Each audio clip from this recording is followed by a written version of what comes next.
देखते हैं। ए सुनिए, क्वेश्चन को ध्यान से समझिए। एक्सरसाइज 3.3 क्वेश्चन नंबर कितना का है? कितना? 3 का 4 नंबर। देखिए, बोल रहे एक नगर में टैक्सी के भाड़े में एक नियत भाड़े के अतिरिक्त चली गई दूरी पर भाड़ा सम्मिलित किया जाता है। ठीक है, 10 किलोमीटर के लिए भाड़ा 105 रुपया है तथा 15 किलोमीटर के लिए भाड़ा कितना है जी? 25 रुपया है। हाँ, 155 रुपया है। 155 रुपया है। यहां 155 टाइपिंग मिस्टेक हुआ है, इसको हम करेक्ट कर देते हैं। ठीक ना? कहीं भाई साहब जल्दीबाजी में टाइप करता है ना, इसीलिए गड़बड़ा जाता है कबो कबो ना, फोकस गड़बड़ा जाता है। 1 से कितना बाबू? 55 रुपया। रुपया किलोमीटर आ रहा है। देखो डिस्टर्ब किया ना, इतना देर डिस्टर्ब कर दिया, यही से बड़ा गुस्सा आता है ना। ठीक है, 155 रुपया भाड़ा, 155 रुपया है, इतना रुपया है। अब आगे बोला है जो 25 किलोमीटर नियत भाड़ा तथा प्रति किमी भाड़ा क्या है? ठीक ना, नियत भाड़ा तथा प्रति किमी भाड़ा क्या है, ऐसी में बोला है आगे जो 25 किलोमीटर यात्रा करने के लिए भाड़ा कितना देना होगा, ये ना बोल रहा है क्वेश्चन। अब आप सुनिए ध्यान से, हम आपको अपने भाषा में समझाते हैं। मान लीजिए हाई एक जगह है, हाई एक जगह है ए, हाई एक जगह है कौची बी। ठीक ना, माने यहां से 2 जगहों के बीच में गाड़ी चल रही है। ठीक ना, अच्छा एक नगर है, नगर मानिए चलिए नगर है, एक हो गया नगर। नगर में स्थिति कुछ ऐसी है कि वहां टैक्सी वाला का रूल ये है जो आप पहले 2 किलोमीटर चलते हैं आप तो उसका भाड़ा फिक्स है, उसका भाड़ा फिक्स है कि 10 रुपया लगेगा चाहे 5 रुपया लगेगा। अगर हम यहां का उदाहरण दें तो मान लो जादूपुर से गोपालगंज के बीच की दूरी भाड़ा इस समय 30 रुपया है ना जी बाबू, तो नियत भाड़ा हो गया फिक्स। अब अगर किसी व्यक्ति को गोपालगंज जादूपुर से अंबेडकर चौक पे जाना होगा तो 30 रुपए में तो नहीं जाएगा, क्योंकि जादूपुर चौक पे खाली उतार देगा एनएच के पास तो 30 रुपए ले लेगा। अब वहां से टैक्सी वाला कहे जी चलो भैया हम अंबेडकर चौक जहां कहोगे वहां छोड़ देंगे, लेकिन जादूपुर चौक से हमारा भाड़ा किलोमीटर पर होगा। किलोमीटर मतलब अगर वहां से 5 किलोमीटर तुम चलोगे, 5 किलोमीटर चलोगे तो उसका किराया हम अलग लेंगे। क्लियर है? माने यहां से यहां तक 30 रुपए फिक्स है, उसके बाद कुछ कह दे जो मान लो हम 5 रुपया प्रति किलोमीटर के हिसाब से पैसा लेंगे, 5 रुपया प्रति किलोमीटर के हिसाब से हम पैसा लेंगे। तो अगर बताओ कि गोपालगंज जो जादूपुर चौक से अगर आपको अंबेडकर चौक की दूरी 3 किलोमीटर होगी तो कुल किराया आपको कितना देना पड़ेगा? तो सर 1 किलोमीटर पर 5 रुपए, तो 3 किलोमीटर पर 5 15 रुपया, तो 15 रुपया उन्हें अतिरिक्त किराया हो गया और 30 रुपया नियत किराया हो गया जादूपुर से गोपालगंज की, यानी 30 और 15 कितना हो जाएगा? 45 रुपया। वह कहानी यहां पे कहा जा रहा है एक नगर में टैक्सी के भाड़े में एक नियत भाड़े के अतिरिक्त, नियत भाड़े के अलावा, नियत भाड़े के अतिरिक्त चली गई दूरी पर भाड़ा सम्मिलित किया जाता है, चली गई दूरी पर भाड़ा जोड़ा जाता है। ठीक ना, 10 किलोमीटर दूरी के लिए भाड़ा 105 रुपया है। अब 10 किलोमीटर जो दिया है ये अतिरिक्त दिया है, इसमें नियत नहीं शामिल, नियत को छोड़कर 10 किलोमीटर चल रहे हैं तो नियत और 10 किलोमीटर को मिला के आपको 105 रुपया देना है। फिर 15 किलोमीटर के लिए 155 रुपया, तो 15 किलोमीटर जो है वो अतिरिक्त तय की गई दूरी है, नियत दूरी नहीं है, नियत किराया नहीं है। समझ में आ रहा है? नियत दूरी के अलावा 15 किलोमीटर एक्स्ट्रा चल रहा है। जैसे यहां हमने तुमको समझाया कि 3 किलोमीटर एक्स्ट्रा यहां पे एक्स्ट्रा चला जा रहा है, अतिरिक्त चला जा रहा है। बोलो, तो हाइजन है 15 ही अलग है, क्योंकि यहां साफ साफ शब्दों में कहा है एक नगर में टैक्सी के भाड़े में एक नियत भाड़े के अतिरिक्त चली गई दूरी पर भाड़ा सम्मिलित किया जाता है। 10 किलोमीटर दूरी के लिए 105 रुपया, तो इसमें नियत किराया भी है 105 में और 10 किलोमीटर अतिरिक्त के लिए टोटल कितना देना पड़ रहा है? 105, क्योंकि पहले ही कह दिया है कि नियत भाड़े को अतिरिक्त चली गई दूरी में सम्मिलित किया जाता है, तो कर के 105 बताया है, कर के 155 बताया है। बुझाया? तो हम सबसे पहले ना हमको नियत भाड़ा पता है और ना हमको प्रति किलोमीटर का किराया पता है, उसी को हमें मान लेना है। जो माना नियत भाड़ा, क्या भाड़ा बाबू? नियत भाड़ा। तो नियत भाड़ा बराबर में कितना रुपया? x रुपया। तथा प्रति किमी अतिरिक्त किराया, प्रति किमी अतिरिक्त किराया, चाहे भाड़े लिखिए, अतिरिक्त भाड़ा बराबर में कितना रुपया? y रुपया। मतलब प्रति किमी के लिए y रुपये के हिसाब से चलना है और नियत भाड़ा जो है वो x है। अब आओ प्रश्न के पहले भाग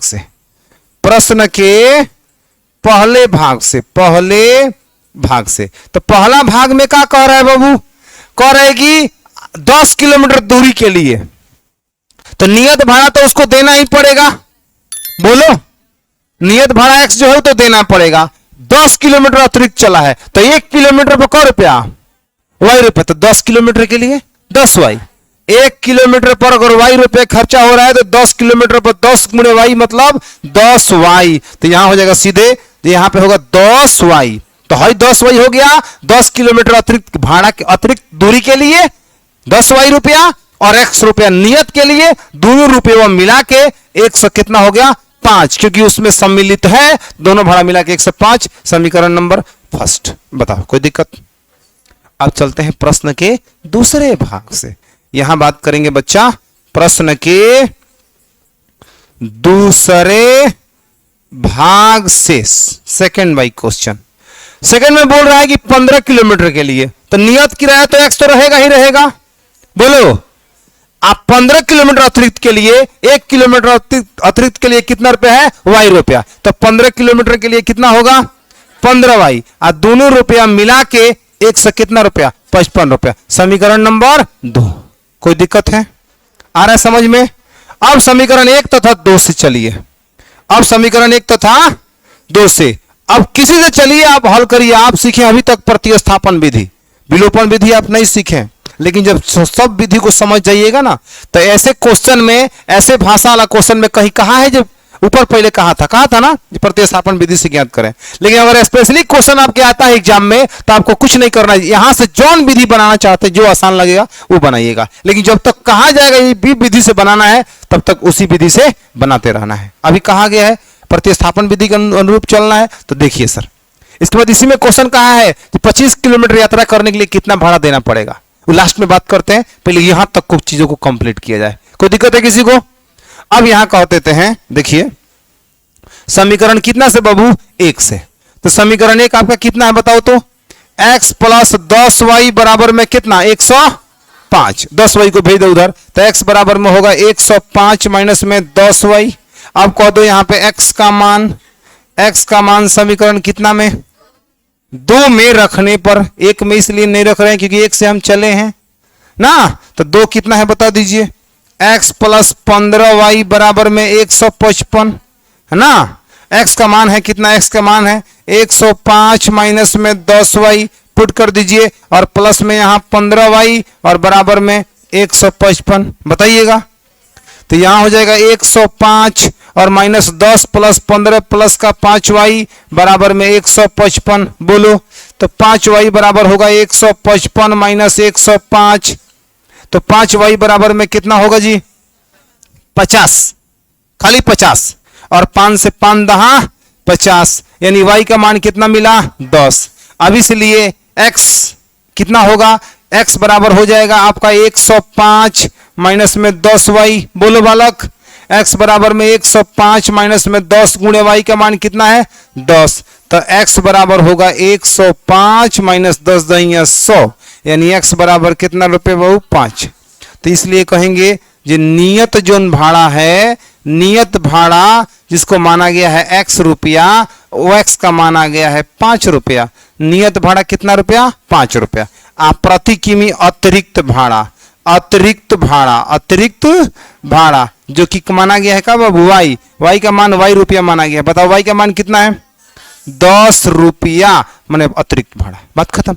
अब एक व्यक्ति को 25 किलोमीटर चलने के लिए कितना पैसा देना होगा? हमने नियत भाड़ा और अतिरिक्त भाड़ा जो क्वेश्चन में कहा है वो हमने निकाल दिया है। अब कह रहे एक व्यक्ति को 25 किलोमीटर यात्रा करने के लिए कितना दूरी चलना, कितना पैसा देना पड़ेगा, यही ना। तो यहां हम इसको यहां बना देते हैं, रेट दिख रहा है सबको, देखना यह लिखेंगे यहां पे 25 किलोमीटर यात्रा के लिए भाड़ा। तो यात्रा के लिए भाड़ा आपको कितना होगा, पहले नियत भाड़ा तो आप देंगे ही देंगे। अब 25 किलोमीटर अतिरिक्त चल रहा है तो 1 किलोमीटर पर वाई, तो 25 किलोमीटर के लिए 25 वाई, तो यहां पे 25 वाई हो जाएगा और दोनों रुपए और जोड़ेंगे तब ना भाड़ा देना पड़ेगा, तो कुल भाड़ा निकलेगा। बोलिए आप यहां x का मान कितना निकाल लिए वो बताओ, नियत भाड़ा कितना है 5 है और यहां 25 और गुणे वाई का मान अतिरिक्त भाड़ा कितना है 10, यानी कि 25 दहा के 250 और 250 5 कितना 255 रुपया दे देना है और 25 किलोमीटर एक्स्ट्रा घूम लेना है, काम खत्म। समझ में आया? किसी को कोई दिक्कत समझ में आया है? नोट करिए।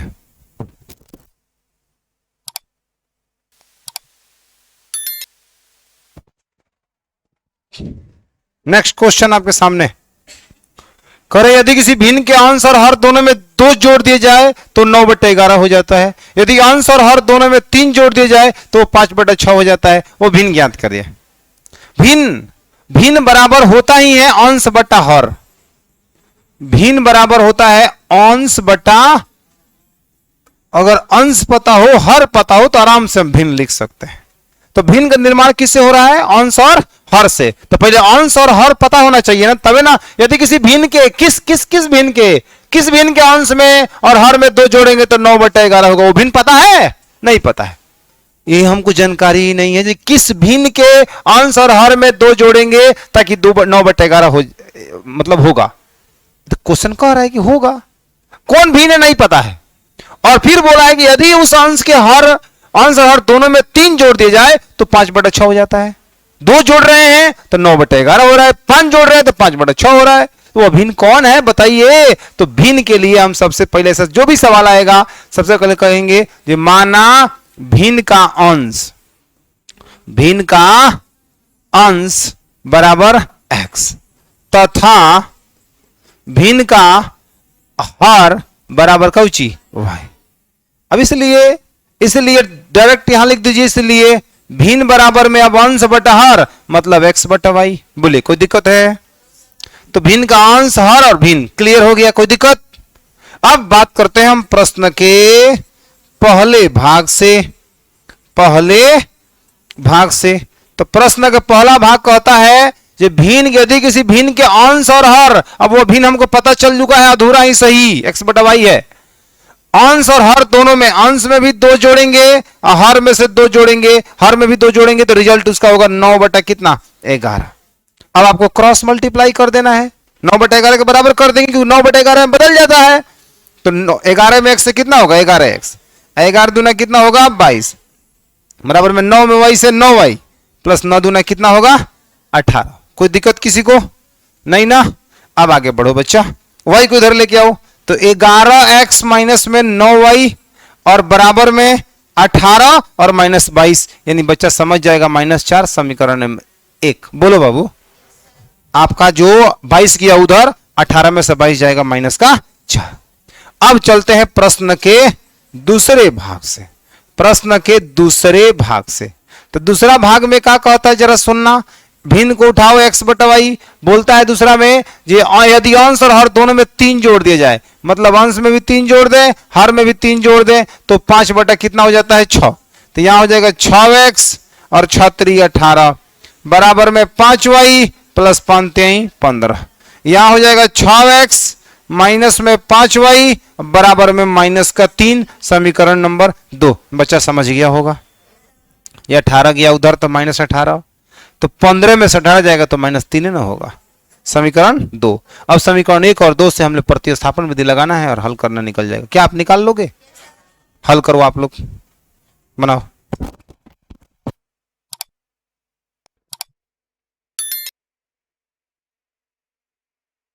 लास्ट क्या बोल रहे हैं सवाल? 5 वर्ष बाद जैकब की आयु उसके पुत्र की आयु की 3 गुनी हो जाएगी। आज ना 5 वर्ष के ऐसे सवाल हम लोग बना चुके हैं, आफ्ताब वाला पता है ना? हाँ, 5 वर्ष पूर्व जैकब की आयु उसके पुत्र की आयु की 7 गुनी थी, उनकी वर्तमान आयु क्या है? किनके बीच में उम्रों का होल लगा हुआ है बाबू? जैकब और उसकी पुत्र के। तो आप एक काम करो, मान लो सीधे पहले फटाक दीजिए, माना जैकब का वर्तमान उम्र, जैकब का वर्तमान उम्र बराबर कितना वर्ष? x वर्ष, तथा जैकब के पुत्र का वर्तमान उम्र, बोलो बाबू, y वर्ष। अब कुछ नहीं करना है, प्रश्न के पहले भाग से आ जाओ, प्रश्न के पहले भाग से। इसमें सवाल पीछे हम लोग किए हैं ना। अब देखो बोल रहे 5 वर्ष बाद इस समय जैकबवा कितना वर्ष का है? 5 वर्ष के बाद ही कितना वर्ष का होगा? एक और बेटा इस समय कितना वर्ष का है? 5 वर्ष के बाद ही कितना वर्ष का होगा? y प्लस, बस दोनों को जितना वर्ष के बाद कह रहा है उतना वर्ष दोनों को लिख दो, पहले जोड़ के घटा के, जो कह रहा है उसमें। अभी जोड़ के कह रहा है, बाद का बात है तो जोड़ के लिख दिए, कौन दिक्कत? अब पढ़ो क्वेश्चन। 5 वर्ष बाद जैकब का आयु उसके पुत्र की आयु का 3 गुना हो जाएगा। उसके जैकब का जो आयु है उसके बेटा का आयु का 3 गुना हो जाएगा 5 वर्ष के बाद। है 3 गुना हो जाएगा तो है एक मतलब 3 से गुना करेंगे, खट दे बराबर हो जाएगा। बोलो, तो यहां x प्लस 5 बराबर में 3y प्लस में 15, तो x माइनस में 3y बराबर में 10। बोल बच्चा, कोई दिक्कत हो तो? समझ में आवत है? चलिए अब आइए प्रश्न के दूसरे भाग से। दूसरा भाग में क्या कहता है? कहता है कि अब चलो आगे। 5 वर्ष पूर्व जैकब की आयु उसके पुत्र की आयु की 7 गुनी थी। कोया 5 वर्ष पहले इब्रना इबर तो वर्तमान उम्र x y वर्ष के बोलो दून जना। तो 5 वर्ष पहले जाओगे तो x माइनस 5 हो जाएगा जैकब का उम्र 5 वर्ष पहले का उम्र है। अब y में से 5 घटाओगे भैया तो 5 वर्ष पूर्व उसके बेटा का उम्र निकल जाएगा। अब कह रहे 5 वर्ष पूर्व जैकब का आयु इसके पुत्र के आयु के 7 गुना था। तो यानी कि बेटवा की उम्र में 7 से गुणा करेंगे तो बपुआ की उम्र के बराबर हो जाएगा। होगा, अब हल कर दो। x माइनस में 5 बराबर में 7, y माइनस में 35, x माइनस में 7y इक्वल टू उधर जाएगा तो माइनस का 30। Equation number second. एक बाद से तुम बना लेगा, बनाओगे? अभी जस्ट बनाओ और उसके बाद से x और y का मान निकलेगा जैकब का और उसके बेटे का उम्र हो जाएगा। कोई दिक्कत है? अगर तुम उस बात को फील लेना चाहते हो, रुको रुको जरा, रुको। अगर उसको महसूस करना चाहते हो, माने आंसर को फील करना चाहते हो आत्मा से, तो एक्स वाई का मान इसको रिलेशनशिप पर बैठाने की कोशिश करो।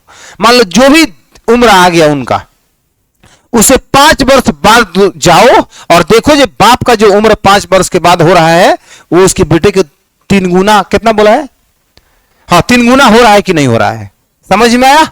अब 5 वर्ष पूर्व दोनों की उम्र फिर घटाओ, जो एग्जैक्ट दोनों का एग्जैक्ट उम्र निकलेगा। 5 वर्ष कम करो और तब देखो उसका अब जैकब का उम्र उसके बेटे की उम्र का 7 गुना हो रहा है कि नहीं हो रहा है। तब अंदर से फील हो जाएगा, वाह क्या बात है, मिलाने की जरूरत नहीं है। चलो आज इतने रहने दो।